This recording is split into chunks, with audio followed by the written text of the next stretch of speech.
So today we're going to talk about Disgrace, which is a novel written by the South African-born author JM Coetzee. Disgrace was published in 1999 and Coetzee was awarded the Nobel Prize in Literature only 4 years later in 2003. Now, because of its subject matter, it can be hard to discuss Disgrace. I am going to try my best in this spoiler-free video review, but I wanted to start by recognizing the challenges involved in talking about Disgrace. For me, reading fiction is often an exercise in empathy. Among other things, I read fiction, be it novels or short fiction, to see the world through someone else's eyes. I don't read to escape reality. I don't read to be comforted or to feel better about life in general, about my life. I read fiction, at least in part, to challenge my preconceived ideas, test the limits of my empathy, always with the hope of expanding my empathy. I don't read for likable characters, I don't search for role models in literature, and I cannot stand preachy or overly didactic prose. Now, some of the best novels I've read do have a problematic protagonist, and Disgrace is one of those novels. Disgrace is also a novel that takes the reader to some dark places. It's a novel that challenges some of your ideas. At least that is what it does for me every time I read it. It challenges my ideas. Now, Disgrace takes the reader to South Africa in the immediate post-apartheid years. And just from that, you should know that reading this novel is not going to be a comfortable experience throughout, okay? Now, before I go into the novel, I'd like to talk about its author, John Maxwell Coetzee, better known as JM Coetzee. So, Coetzee was born in 1940 in Cape Town, which was then called the Union of South Africa and is now, of course, known as South Africa. Coetzee is 80 years old at the time of shooting this video review. His family is Afrikaner, that's his background. Now, in case you don't know, Afrikaners are an ethnic group in South Africa who mainly descend from Dutch settlers from the time South Africa was a European colony. Afrikaners speak Afrikaans. Afrikaans is a Germanic language spoken in South Africa, derived from Dutch, but also influenced heavily, more or less heavily, by other languages. Now, Coetzee grew up speaking English and Afrikaans at home, but at least to my knowledge, all his literary output is in English. And I could be wrong about this, but as far as I know, he's only written and published in English. I also believe that Coetzee also speaks Dutch and possibly German, but again, I could be totally wrong about this. What I do know is that Coetzee studied English and mathematics. That's an unusual combination, at the University of Cape Town. He then moved to England almost immediately after graduating, and in 2002 he published an excellent book of memoir called Youth, in which he talks about his experience living in England in the 1960s. And that's a book which I would strongly recommend. And by the way, you will find a link to Youth, that book of memoir, and other books by Coetzee that I mention or not in this video in the description box for the video. Now, going back to Coetzee's biography. So after living in England and working on computers, remember that he studied mathematics, he moved to the United States where he began his academic career in English. So he changed his career completely. And this is important, not that he changed, but the fact that he was an English professor, because apart from being an acclaimed writer, Coetzee was also an English professor until his retirement, which, unless I am wrong, happened in 2002. So Coetzee began to write fiction in the United States, but his first published novel is Dusk Lands, which came out in 1974, which is a couple of years after he returned to South Africa. So Coetzee continued his academic career in his native country, South Africa, and then after his retirement as an English professor, he moved to Australia, where he has continued to live to this day. Coetzee has even, I understand he has become an Australian citizen. So often you'll read that he's a South African-born Australian writer. And there is a lot of speculation about his move to Australia, particularly after he gained Australian citizenship. But to my knowledge, there is no record of why he took that decision. He rarely gives interviews, and I'm not going to sit here and try to speculate on why he moved to Australia and why he adopted Australian citizenship. Frankly, because I couldn't care less about that. But because Disgrace deals with the tensions that do exist in post-apartheid South Africa, I thought it was probably irrelevant that you should know that Coetzee does no longer live in South Africa and that he has adopted a new nationality since the novel's publication. Anyway, going back to Coetzee as a writer, which is what I'm really interested about, I would say that he's one of the most important novelists writing in English today. If you are interested in literary fiction written in English in the late 20th and early 21st centuries, you just cannot afford to miss out on the work of JM Coetzee. It's as simple as that. Now, I'll confess that I'm increasingly less preoccupied with literary prizes, but you might like to note that Disgrace won the Booker Prize, but Coetzee had already won that award with an earlier novel entitled Life and Times of Michael K., which I haven't read yet.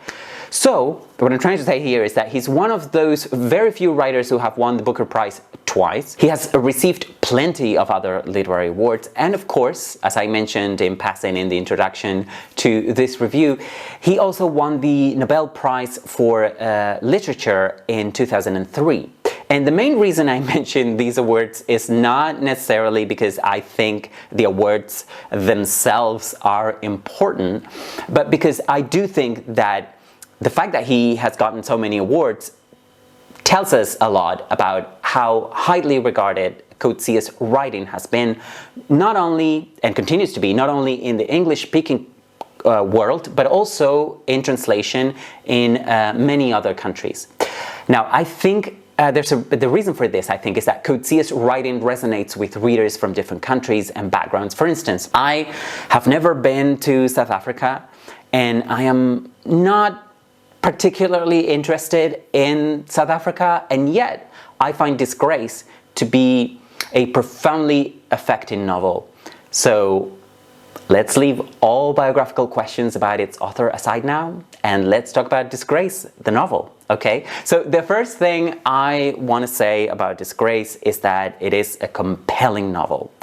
The story in Disgrace is so good that I could almost read the novel in one sitting.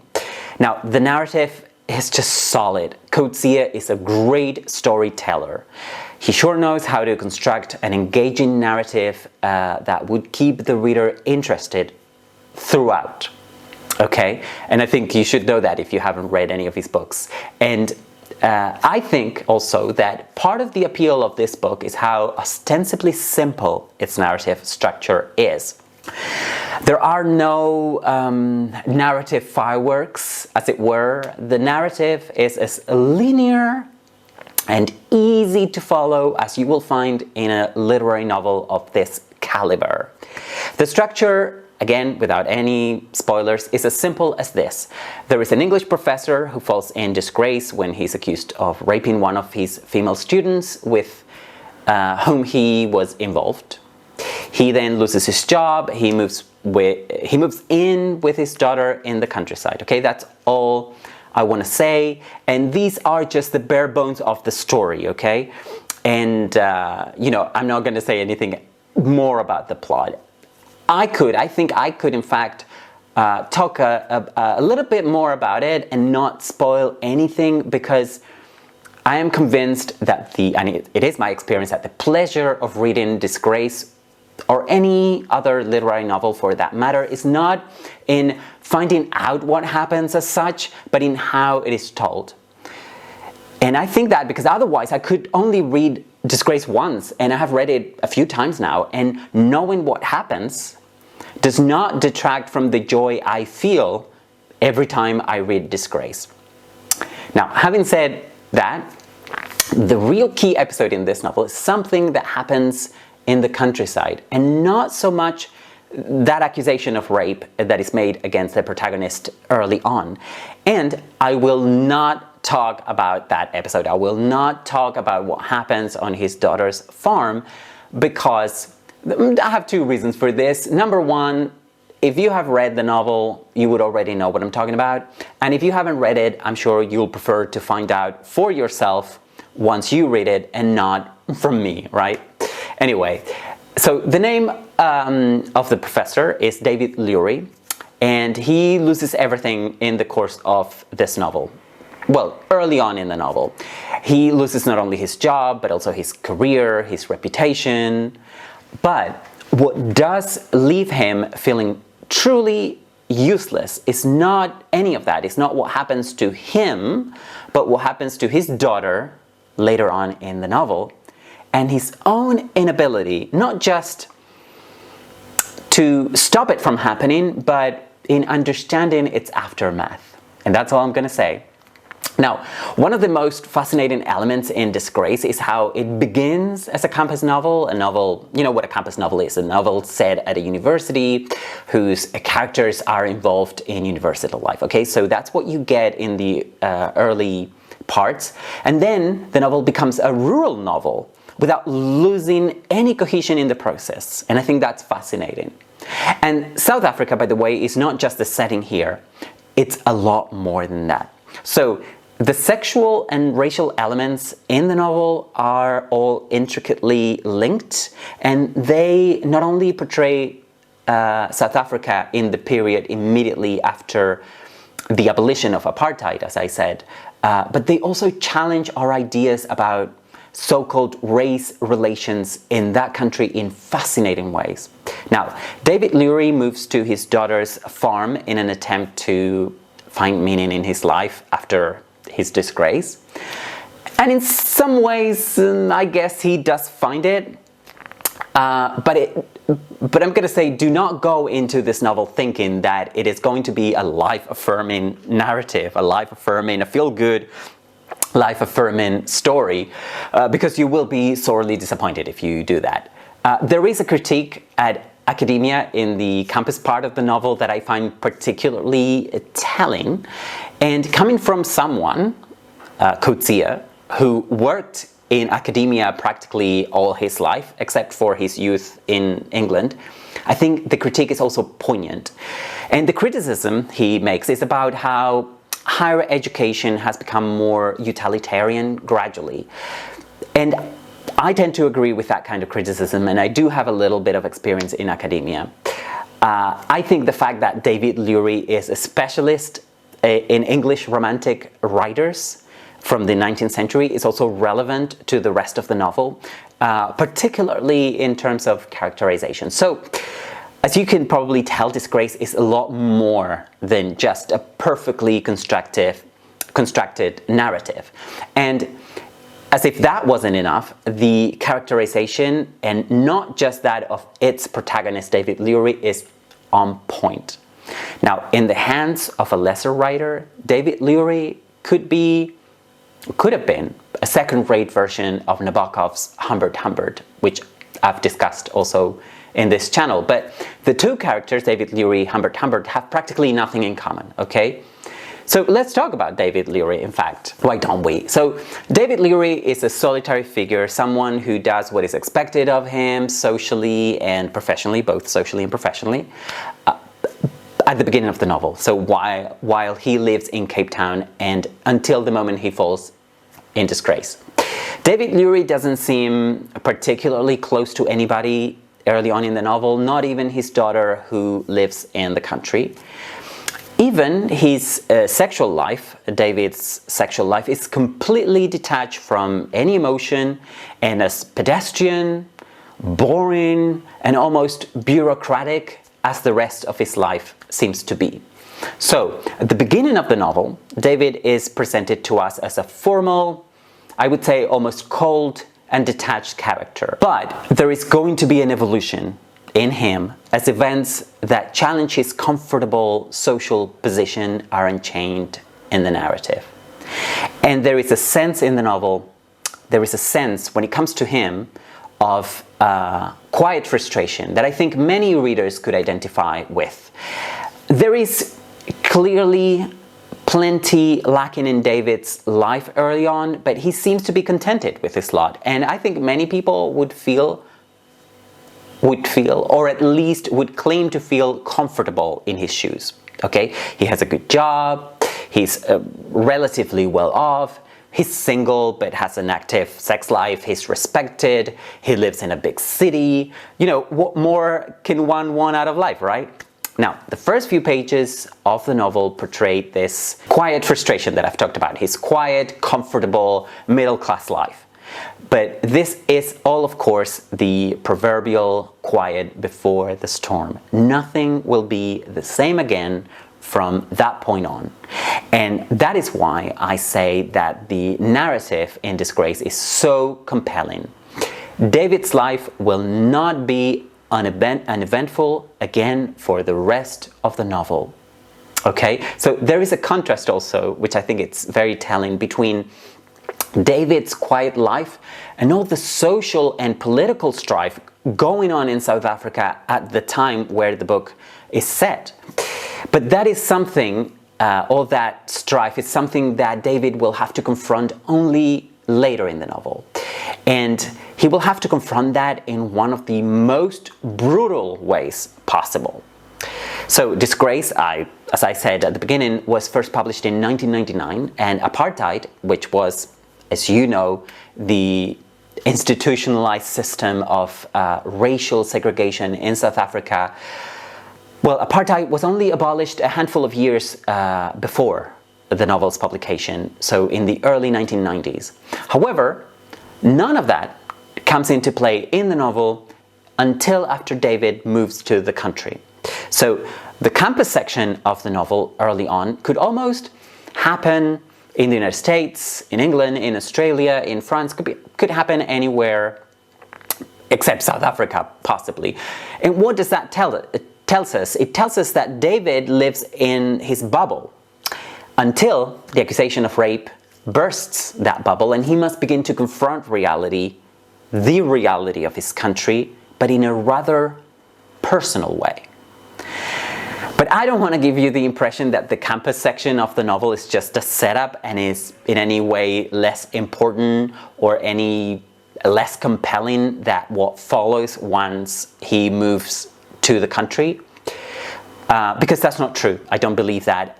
Disgrace had me hooked from page one, and the campus section is just as strong, as compelling, and as relevant to the novel as a whole as what happens once David Leary moves to his daughter's farm. Now, one of the strongest and most telling parts of the campus section of the novel is the episode when David Leary must confront a committee that has been assembled to pass a judgment on his actions related to the affair he had with his student and the accusation the student, makes of rape. And here, in that episode, I hear a distant echo from Camus' The Stranger and Merceau's judgment in the novel during this episode. Because, why? The echo that I hear is that David, like Merceau, seems incapable or perhaps even reluctant to defend himself. And therefore, he's unable to yield to the committee's demands. So David's reluctance to do what the committee demands of him, that's the reason, not the accusation. His lack of ability to defend himself is the reason he loses everything in this novel. So in a way, his total disgrace is brought on totally by himself, or at least he could have avoided it had he agreed to the humiliation, what he would have seen as a humiliation that committee demanded of him. But I also feel more echoes, not just to The Stranger, which, by the way, I've spoken about in another video. I think there's also a religious echo, because the committee in Disgrace acts almost like a late 20th century version of the Spanish Inquisition. So that's a religious echo, but there's also a political echo in terms of what was happening in South Africa at the time with the so-called Truth and Reconciliation Commission that was assembled after the end of the apartheid regime. Right? So I see those, the religious and the political echo. Now, one thing that you must understand is that for David, as for many academics in real life, people that I know, his university is not just his workplace. His whole life revolves around an institution from which he's expelled. And he's expelled from that institution in the worst possible way. So you must realize that and understand the significance of his expelling.